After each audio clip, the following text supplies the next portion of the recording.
weapon, please. Please drop the gun, ma'am. Drop it, man. Drop it. Come on, don't do it, dude. Don't do it, brother. Don't do it, man.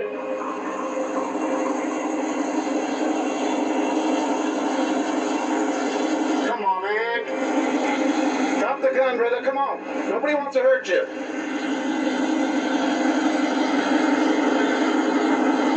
Put it down, dude. Come on, man. Let's get close. Come on, dude. Put it down, brother. Please. Put it down, man. He's getting ready. Drop the gun, brother. Drop it. Please drop it. That's it. Come on, man. That's it. Drop the gun. Come on, man. We don't want to hurt you. Drop the gun.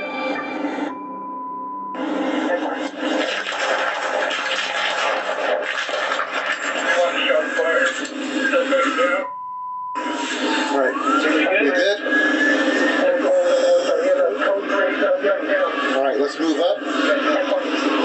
Take EMS. Get your bag. Get your bag, please. All right, the suspect did not survive. Was this the proper use of force? Was there any other way to approach this situation? Donald Schweitzer.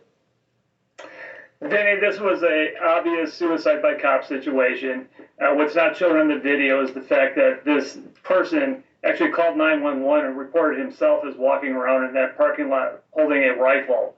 So he purposely lured the police to him, and then when the police arrived, they plead with him over and over again to drop the weapon. They did everything that they could, and then he raises the rifle to one of the officers, and they had no choice but to shoot him. This was a situation that is regrettable, and you know it's really scary for the officers. When you think about pulling into a parking lot where you know that there's been a report of a man holding a rifle, and you're virtually a sitting duck as you're in that car headed towards that location, it's scary, very scary. And one of the worst things about these incidents, Vinny, is speaking to the decedent's family afterwards, because they're so confused. They've got so many questions. It's really a tragedy, and these officers, I'm sure, are suffering as well. Yeah, Vince, the other issue here I want to talk about was that conversation back and forth. Is that part of training that police officers get on how you should speak to someone? Do you rely upon your own intuition as to what the situation looks like? How do you know what to say, what to do to try to diffuse the situation? Yeah, but it is part of training. We have been trying to diffuse situations since law enforcement has started. You have to assess the situation, see your surroundings, see how the person's acting, what exactly that they are trying to do. And in this case, the officers are quite a distance away trying to talk to them because of the rifle and just not a pistol or anything of that nature. So, yeah, they actually did everything, both, I believe, physically and verbally that they could. And to the point that, as we are trained, after they actually shot the suspect, they went and rendered aid, as we would do. How difficult is this afterwards for the officers, Donald? You mentioned it briefly, but especially a situation like this where it seems like, yeah, it's suicide. It's a suicide mission that the guy is on, and you're the one that has to end up pulling the trigger. I mean, that's got to be. I mean, it's going to be difficult to deal with. Yeah, you know, again, in the video, in the short video that you showed, it didn't show that this was a BB gun that he was holding.